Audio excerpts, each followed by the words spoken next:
সম্মানিত দর্শক, শিক্ষা ব্যবস্থায় এসব কি ঘটছে যা জামাত ইসলামী ফাঁস করে দিলেন?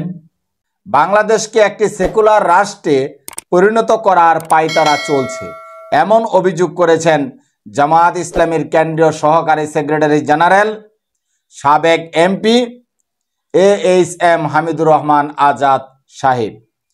তিনি 17 মে শুক্রবার সকাল 7টায় স্থানীয় একটি মিলনায়তনে ঝিনাইদহ জেলা জামাত আয়োজিত জেলা আমির অধ্যাপক আলী আজম মোহাম্মদ আবু বকরের সভাপতিত্বে ও জেলা সেক্রেটারি আব্দুল আওয়ালের সঞ্চালনায় রোকন সম্মেলনে তিনি এই বক্তব্য রাখেন।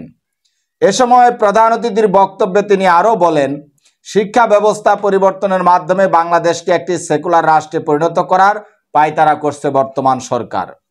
ধর্মীয় মূল্যবোধ বিরোধী শিক্ষা ব্যবস্থা কোমলমতি শিক্ষার্থীদের ঘাড়ে চাপিয়ে দেওয়া হয়েছে, কিন্তু কারিকুলামে নাচ গান ও যৌন শিক্ষার নামে অনৈতিক বিষয় অন্তর্ভুক্ত করে সুকৌশলে ইসলামী কৃষ্টি কালচার এবং তাহজিব তামাদ্দুন ধ্বংসের ভয়ঙ্কর পায়তারায় মেতে উঠেছে। শরীফা গল্পের অবতারণা করে ট্রান্সজেন্ডারকে উৎসাহিত করা হচ্ছে।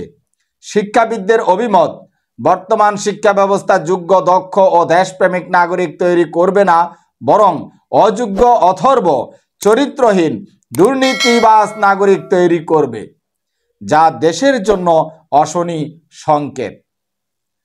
তাই ধর্ম ও নৈতিকতাহীন শিক্ষা ব্যবস্থার বিরুদ্ধে জামায়াতের কর্মীদের অতন্ত্র প্রহরীর ভূমিকা পালন করতে হবে।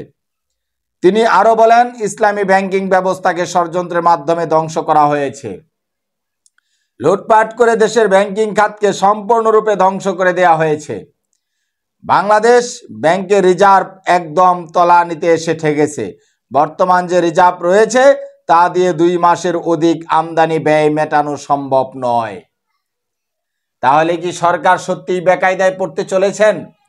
2 মাসের রিজার্ভ যদি সরকারের হাতে থাকে তাহলে তো সরকার সত্যিই বেকায়দায় রয়েছেন। সম্মানিত দর্শক শ্রোতা, তাই তো মির্জা ফখরুল ইসলাম আলমগীর সাহেব বলেছেন যে যেন তেন নির্বাচন করে সরকার ক্ষমতায় এসেছে, এতে সংকট কমেনি, বরঞ্চ সংকট আরো বেড়েছে। বিএনপির কথার সাথে জামায়াত নেতার কথার একটা মিল আমরা খুঁজে পাচ্ছি। সম্মানিত দর্শক শ্রোতা, বিষয়টি আপনারা কিভাবে দেখছেন কমেন্ট বক্সে জানাবেন। ভালো থাকবেন, দেখা হবে পরবর্তী আলোচনায়। আসসালামু আলাইকুম ওয়া রাহমাতুল্লাহ।